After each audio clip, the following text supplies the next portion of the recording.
The best high school basketball coverage. This is Hoops Madness. Hi, good evening, everybody. Thanks for joining us for another edition of Hoops Madness Overtime.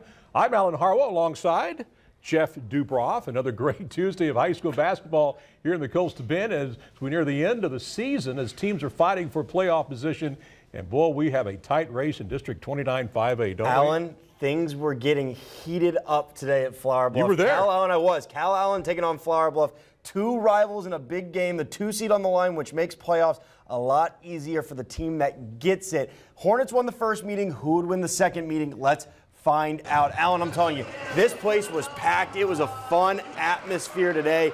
Both of these teams are good. They're both improving as the year goes along. Fans were excited. And this is Jaden Terrell getting the game started with a beautiful reverse layup, getting the crowd into it. The student section, Alan, was great. That's the one thing about high school basketball. Student sections get into it. They make a difference. Brandon Trammell there. But this guy right here, Alan, Ethan Martinez of Cal Allen, is one of the best in all of the district. But he was also going up against Dorian Bertero, also one of the best in all of the Coastal Bend, hitting the three there. These two would go back and forth. Martinez missing, but on the rebound, Dylan Fila, look at him putting it back up strong.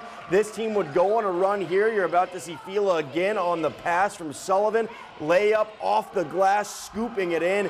This team, they put on a run, but Dorian Bertero is just so good. Man, look at how he him. just pulls up and swishes the three from way beyond the arc. And then right here, Micah Curtis putting kind of the nail in the coffin. It was all Hornets towards the end of this one, Alan. 77-57 is your final from Flower Bluff. Well, I tell you what, the crowd was fired up. Boy, they were into it tonight. Another huge game going on tonight, Jeff, over at Ray, talking about playoff seedings. We're talking about 35A. We're talking boys action. We're talking about Ray and Veterans Memorial. Let's get right to the highlights. Ray, of course, coming off their first and only district loss to Miller this past Friday. They began the evening a half a game out of first. Vets beginning the night in third place at 7-6. They obviously had a whole lot to play for. Look at Cameron De La Pena, boy, showing some great hustle here on the steal, and then he is going to lay it in. Now, I got to tell you, both teams really struggled miserably shooting the ball in the first period. But look at the Texans' Jalen Williams hitting the boards hard here. He will not be denied, and he makes it go.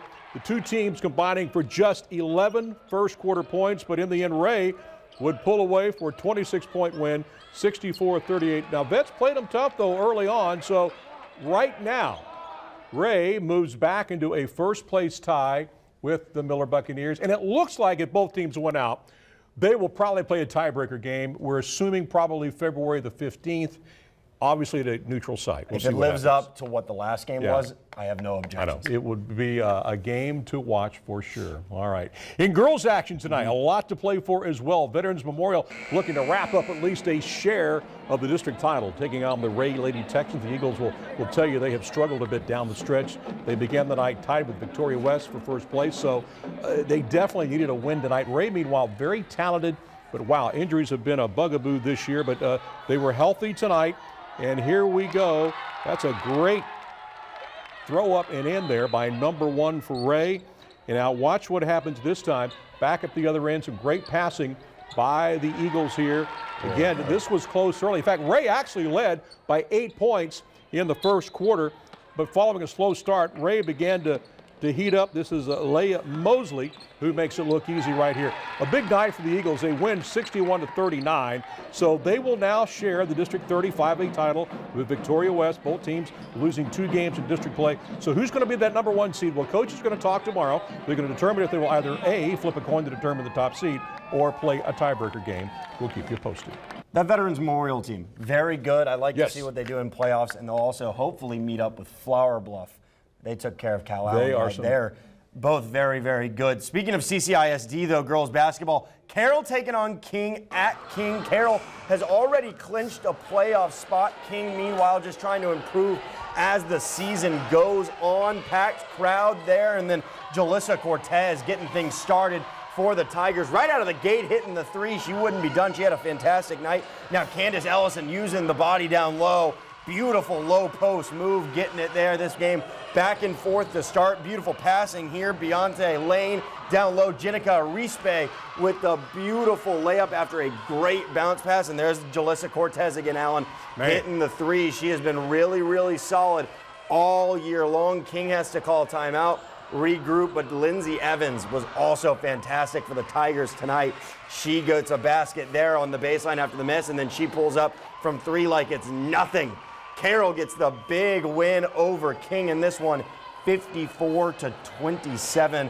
Good win for the Tigers. Certainly is. They look like they're going to be playoff bound. All right, lots of scores I want to share with you tonight, so let's run them down for you here on Hoops Madness scoreboard.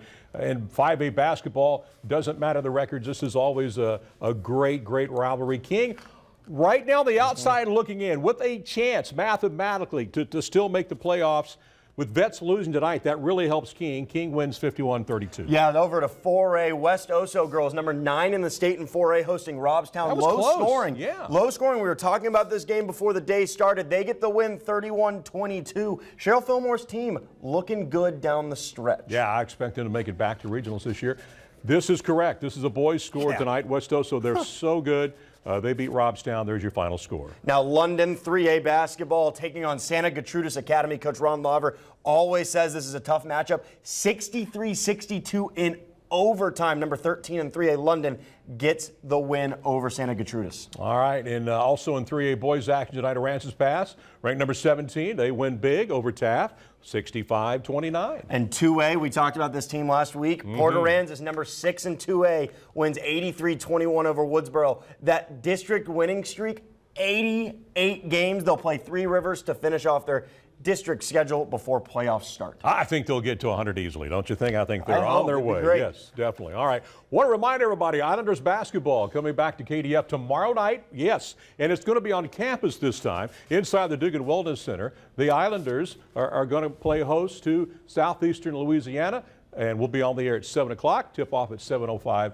Looking forward to this game. Again, you can watch it on KDF, and it is also streamed on KRIS6TV.com. All right, you ready? You good? You good? I'm you got it all in tonight? Yeah, no, that was all good. Right. Good games. Good games on Friday. All right, yes. We want to thank everybody for joining us on Hoops Madness Overtime. Again, if you're just joining us for the first time, we're here every Tuesday and Friday night. Your latest information on what's happening around the Coastal Bend for high school basketball. We're nearing the stretch run. The games are more and more important, and that's why we will be with you every Tuesday and Friday night. Jeff, anything else? Really quick, team that impressed you tonight before we go off? Of the games that I went to, I thought Veterans Memorial girls, they had struggled a bit down the stretch. They looked really good tonight, and it's going to be interesting to see if they play that tiebreaker game with Victoria West. I think they will. I think both coaches want to, but then you always worry about injuries in a game like that, so you just never know. All right, that's a wrap. We will see you next time on Hoops Madness Overtime. Good night, everybody. The best high school basketball coverage. This is Hoops Madness.